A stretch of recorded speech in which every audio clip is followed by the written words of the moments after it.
welcome back to our channel. Okay, it's Eloise's 9th birthday, which means I have been a mom for 9 years and 9 months. And I did kind of a dumb thing. Remember last week I was like, I'm not gonna overthink filming these videos. I'm not gonna do it. I'm not gonna overthink it. Yeah, so I filmed you a video last week and then just now I went to post it. And then I deleted it. I was like, I think I could do better. And then I deleted it very impulsively. And then was like, oh shoot, I probably could have just posted it and then expanded on it later, you know, because I do have other things to do. But I decided that I would bring you into the bathroom with me and talk to you as if you're my friend, because I think we would be friends if we were in real life. And I want to talk to you about getting ready to have your second or third baby. And while we talk, I'm going to get ready for Eloise's birthday dinner because I have to leave really soon. We're in June. June is a very nostalgic month for me. Not just because it's Pride Month. I'm just kidding. It has nothing to do with that. But I was raised by lesbian moms. So a fun fact is that I have been going to Pride parades since before it was cool to do so. And I asked one of my moms to send a photo of that and she can't find them. So I have no evidence to show you, but that's something. Anyway, no, it's June, which is the month that 2/3 of my kids were born. And it's so nostalgic for me. I don't know if you are like this, but I am really triggered by like sensory things. Triggered sounds, that's not the right word. Like, okay, when I walk into Trader Joe's in June and I see the peony flowers, I could cry. I don't. I keep myself together.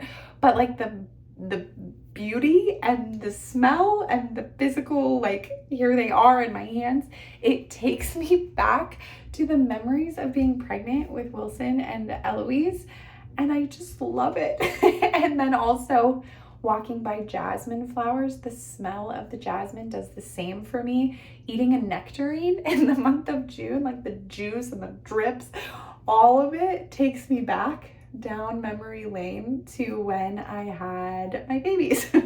So that's been on my mind. If I'm crazy, I'm crazy, but also if this happens to you, you should let me know what is it for you that reminds you of all of your big pregnant feelings. But what I was thinking about more than that is how right before each of my kids arrived, I felt so afraid. And I definitely felt it for my first baby. I actually felt it more for my second and third baby. And I'm thinking maybe it's because for my first baby, I didn't consume any parenting content. Which actually looking back was a bit of a mistake. I could have learned some stuff. I was like, people around the world are having kids. I'll just wing it. I don't know, Jessica.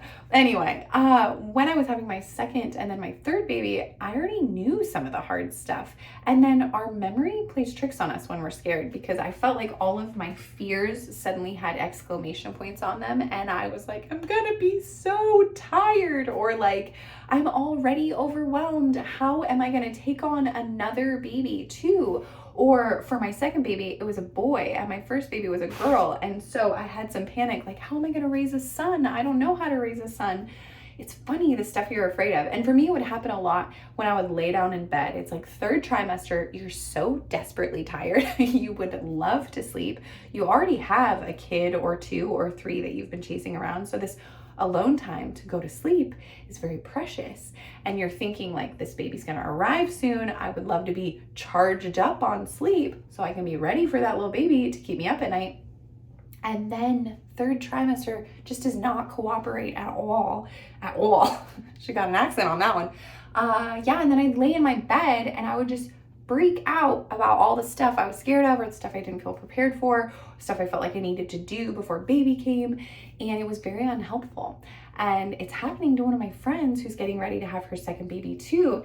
And I thought, what if I could make a video which was basically me climbing into bed with you like a big old creep and telling you all the sweet things that I wish someone told me, all the sweet things that I would love for you to know and I genuinely believe about this experience of you adding another baby to your family.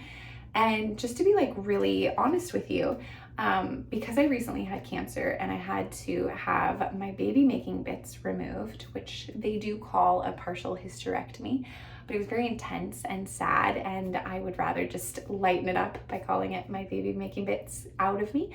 That was sad for me. And it's not even that I wanted to have another baby per se. I do kind of feel like I'm at capacity for how many kids I can have right now.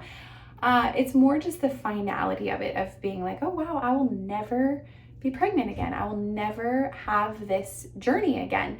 And so what I thought I could do in making videos like this is take some of my really genuine excitement and enthusiasm for having new babies and gift it to you as my friend who I really believe in. I believe that this gift of having another child in your life is going to enhance your life in a way that you don't even know to dream about. It is going to be the sweetest, most precious thing. And sometimes I guess what makes me wish I could have another kid, even though, like I said, if I had all my parts intact, I probably wouldn't. But it's looking at my kids who I love so much and being like, you guys are so awesome. If there's another one of you inside me, we got to get them out of there because you're so cool. And so I know you have a baby already, or maybe you have a few, and you're able to look at them and know how absolutely scrumptious they are, how special they are. You also know how challenging they are in whatever way they're challenging. Everybody's temperament is different. It could just be that they're a little child who needs you all throughout the day, and that's a lot. And so you think about adding a new baby to your life, and you get freaked out because you feel like you're at capacity already, and how are you going to be giving more of yourself when it doesn't feel like there's more of yourself to give? One thing that makes this fear hard is you don't know your next baby yet. When you meet this new baby, there's going to be a really amazing love that happens to you. And I know people are like, stop telling me my heart's going to grow. I don't know if you see these reels on Instagram where people are like, just stop telling me that my heart will get bigger and I'll have more love. I don't even know if I can believe you. I don't know why anyone would stop telling you that. It's just absolutely the truth. You're going to meet your new baby, and there's going to be this new love relationship that blooms for you. We're on the topic of peonies and jasmine flowers. It's so beautiful and special, and it's going to be really good. Okay, let's talk through some of these fears that you have. One fear that you have is, can you handle this? You're wondering, can I handle this new child? Can I handle all the demands on my life, on my time? And the answer is yes. You have done so many hard things before. In fact, one of the major hard things you've already tackled is becoming a mom, becoming a parent. That transition was so major. Good job. You had to learn so many things. Some of you had to learn how to change a diaper on your first baby. How many diapers have you changed now? You can't even count because there's too many. It would make you depressed to find out how many you've changed. You're a pro at this, okay? So much of that newness with your first baby is not gonna have to happen with the second baby. Now, there are different temperaments. All these kids are different from each other. There's different health issues. There's all kinds of stuff that you may end up finding out that there's a new thing that I have to learn here. Okay, well, what's great about that is you are a good learner. You've already been learning. You're so capable of learning. So you're gonna go into this being like, well, I'm pretty good at learning new things, and I'm pretty good at doing hard things. So no, I have no idea what it is that I'm gonna have to learn. I have no idea what it is that I'm gonna have to adapt to or what challenges I'm gonna face, but I do know that I've done a pretty good job in the past. Or you could even be like me, where when I looked back at my first baby's experience, I was like, man, there's so much I could have done differently if only I would have asked for help or found resources or joined a support group or a mom group. It would have really made my life a lot better and probably saved me from some pretty low lows mentally. Okay, well, my friend, let me tell you, just ask for help, okay? There's so many people who want to help you. I want to help you. I would love to help you with this transition of your life. So you're going to ask for help if you need help, okay?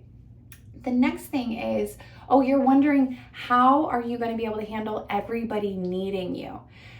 I know, that's a lot. It's hard to imagine. Okay, one cool thing is that in this first month of your baby's life, we really need to focus in on caring for new little baby. And so that helps because then you're like, okay, how do I tend to everyone who needs me? Well, there are some priorities here. So little tiny baby needs you more than everybody else. Other people can survive without you a bit longer. So we want to create a life in which you can focus more of your energy on the new baby than on everybody else. So then when you look at your other kids that you already have, the question becomes, who can help you with them? And what I'm not saying is you're not going to see your other kids or something, because I know immediately, I hear it because I hang out with moms all the time. They're like, oh my gosh, but I'm going to miss my first baby so much. You're going to see your first baby. You're going to have such good times with your first baby.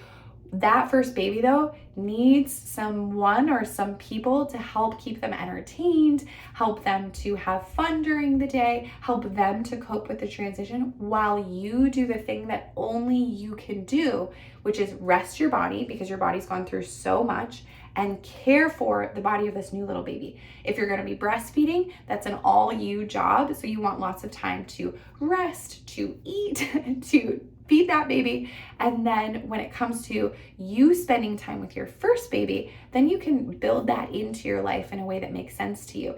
If you need a lot of lay down time that first month of this new baby's life, then you're going to have your first baby do some laying down next to you. Maybe you guys could read together, you could snuggle together, you could watch Bluey or Peppa Pig and hope that your child develops an accent because it's the cutest thing. You're going to want to prioritize time with that second baby, but it's not going to feel bad. See, I'm saying this to you, but right now, second baby's a stranger, but sweet Brend, that second baby's not going to be a stranger much longer. That baby's going to look like you. Except not really, right? Because the system is rigged, and often that baby comes out looking like the guy that got you pregnant 9 months ago, even though what has he even been doing? I just realized I got to do my makeup while we're talking. Actually though, my second baby did come out looking more like me, which was pretty fun. All the kids are so cute though. Third baby, I don't know who she looks like. I think kind of both of us, but also I kind of not. I've got these blonde haired, blue eyed kids, and my natural hair is this color, and my eyes, I don't know why I'm spreading them out. Anyway, so who knows? I can't wait to find out what your kids look like. They're going to be so cute. You're afraid of missing your first baby, since we're just going to talk about fears. You guys are going to have such quality time, and it's important that you have quality time. This first baby needs you to have quality time. Today, we were talking to Lane. Lane is the one that I have the podcast with. And if you haven't listened to the podcast and you are a toddler parent, you should so listen to her. She's amazing. You can even book like a one-on-one call with her if you're having any toddler issues. She's kind of a master. She was talking about how, remember when you're having your new baby, that your first baby does not suddenly become a big kid. In fact, the first baby stays exactly the same. Now that baby, the first one, I should call him your big kid. I don't know. That goes against what Wayne just said. Your oldest. Oh yeah, your oldest. We'll call him your oldest. Okay, your oldest may revert into little baby tendencies. So like Wilson, my son, when Jules was born, Wilson all of a sudden wanted to be swaddled again. Now he was 1 year old and was just learning how to walk. He certainly didn't need to be swaddled, but we swaddled him anyway. We called him our baby. We snuggled him up. We let him do that because it was part of him coping with this new baby who was arriving. Our friend Savannah on the call today, which if you join Very Good Mothers Club, you'll meet her, and she's so funny. She was talking about how her second, she just had a little baby, and her first baby, her oldest, didn't handle it very well. She was really struggling, but all of a sudden she started acting like a puppy and coming in for snuggles, and they have a lot of dogs in their house, so it kind of makes sense. But the family just embraced it and was like, okay, sweet one, you can be a puppy and that'll be great, and we'll just snuggle you up and take the puppy outside for snacks and whatever. And they were just talking about how whatever your oldest kid needs to do to cope, like just let it be, as long as the older one is not hurting the baby. The older one is going through a major life transition too, and it's going to be fun to see how your oldest handles it. Some oldest ones struggle a bit with the new baby, and so you could do things like have the oldest give the little baby a gift and have the baby bring a gift to the oldest. We did a thing where like we would just kind of pretend the new baby was really funny, even though it was just a tiny baby who was mostly sleeping, but like have the little baby kick open doors or talk to the baby like, okay, baby, now we're gonna watch Eloise dance. Oh my gosh, isn't Eloise amazing? Oh, the little baby loves seeing you dance. Basically giving this little baby a persona, a character, long before the baby was there to play back. And yeah, that helped.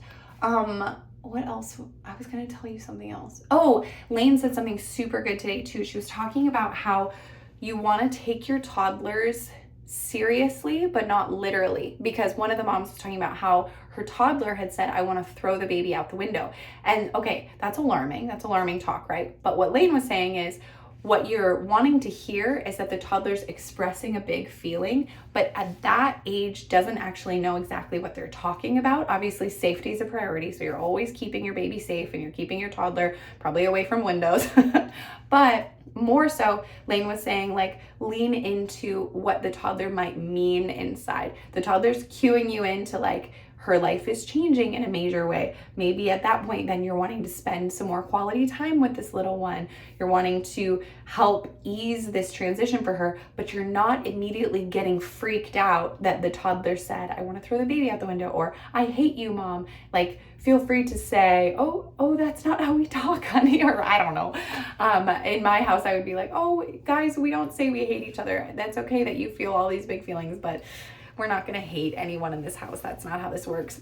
And so you guide them into the way that you talk as a family culture, as a family climate, but you, what's the right word? Basically, take the words that they're saying and recognize that a toddler is just learning how to use words. They're just learning what words mean. They're trying to understand, like, if I say this, how does mom react? What is mom gonna do when I say that? And so you don't have to take it as seriously as if your 10-year-old said, I'm gonna throw the new baby out the window. Okay, then we have a big problem and we need to sort that out. But if a 2-year-old or 3-year-old is saying that, then you would address it as a little child who's learning how to use words and is really just trying to express, like, I don't think I like this big life change. Help, like, help me figure this out because I don't love this. And that can take down some of the intensity of it and help you process it. I thought that was really good. Lane says it way better than me. I'll try and share the clip of what she said, but that's the idea. What else did I want to tell you?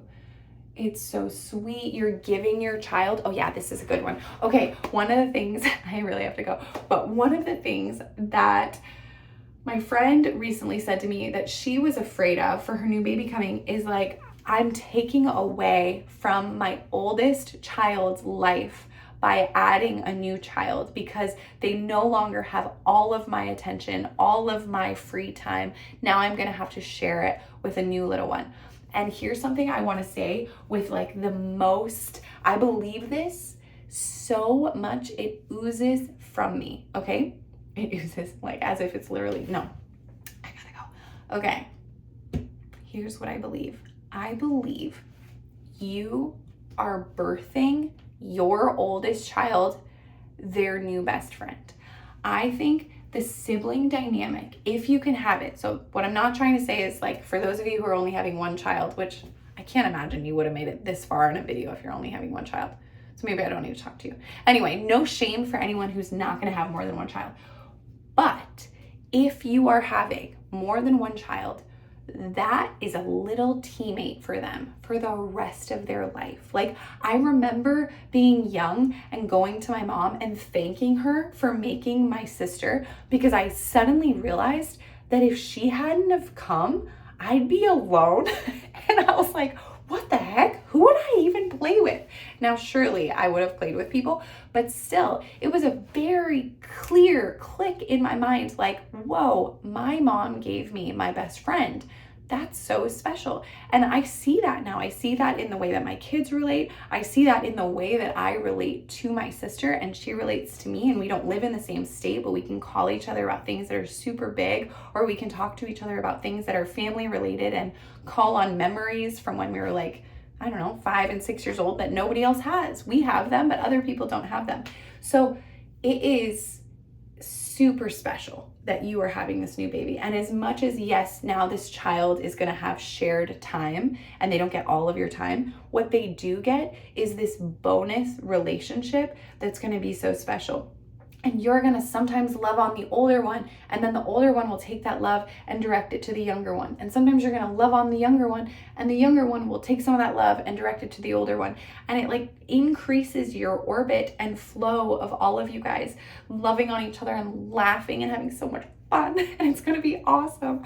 I mean, I'm at 20 minutes of telling you how great it's going to be. It is going to be its own special kind of chaos. And for that, I want to say the gift of your second and third baby is that you've already done this once. So you really, really understand how temporary every stage is. I think when we're in it with our first baby, all the stages feel so long.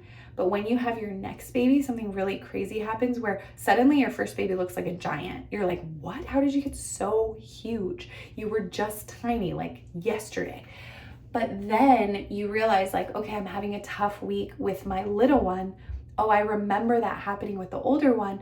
Teething, that's a real bummer, but it lasts about this long. Or a sleep regression, oof, super hard, but it lasts about this long. And then you get through it. And you completely, you get this gift of directing your attention on the older one and their stage of life and realizing this is all so temporary. Versus with our first kid, I remember people would be like, oh, don't worry, this is gonna get better in 5 months. I'd be like, 5 months? I don't even think I'm gonna live 5 months. That's so long. Like, it feels like when you are in a hard stage with a baby, there are certain moments where you're like, are we gonna get through? I remember Googling like, how long can you live without sleep? Because I was like, surely I'm a goner. And then with my second baby, when hard things would happen, I would just be like, oh yeah, no, I've been there. It doesn't mean that it's not hard. It just means it's not forever. And that is such relief.